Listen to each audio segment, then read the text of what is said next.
د طالبانو دفاع وزیر مولوي محمد یعقوب مجاهد له نوریا چې په نور احمد مشهوره ده کلکه دفاع یې وکړه او لاس یې ورته ونیو. د طالبانو دفاع وزیر مولوي محمد یعقوب مجاهد هغه کسان چې له نوریې څخه یې ویډیوګانې او عکسونه اخیستي په سزا محکوم کړل. ویل یې نوریا زموږ د خور پر ځای ده، نو د دې ساتنه پر موږ فرض ده. د حقیقت نیوز چینل درنو کتونکو سلام، ستړي مشئ، وخت مو په خیر.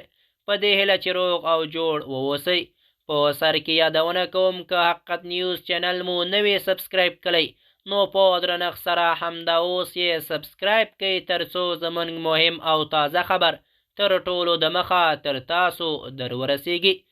نوریا چې په نور احمد مشهوره ده، د طالبانو دفاع وزیر مولوي محمد یعقوب مجاهد یې لاسنیوی وکړ او هغه کسان چې له نوریې څخه یې ویډیوګانې او عکسونه اخیستي په سزا محکوم کړل. د طالبانو دفاع وزیر مولوي محمد یعقوب مجاهد ویلي دي چې نوریا زموږ د خور پر ځای ده، د دې پر ځای چې موږ ته ویډیوګانې او عکسونه اخیستي باید د دې لاسنیوی مو کړی و. هغه کسان چې له نوریې څخه یې ویډیوګانې او عکسونه اخیستي په سزا مې محکوم کړل.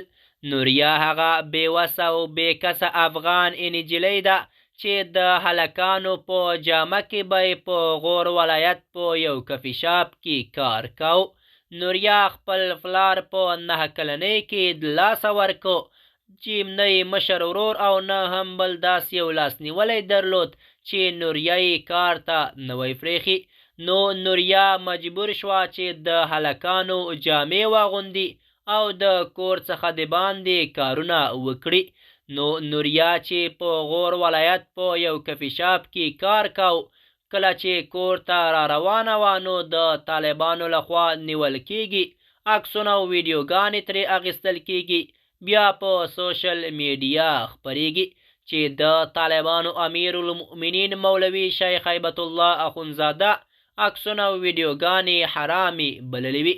د طالبانو دفاع وزیر مولوي محمد یعقوب مجاهد ویلي دا کار یې د قانون خلاف کړی.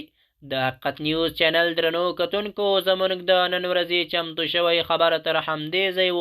تر بیا مو په الله سپارم.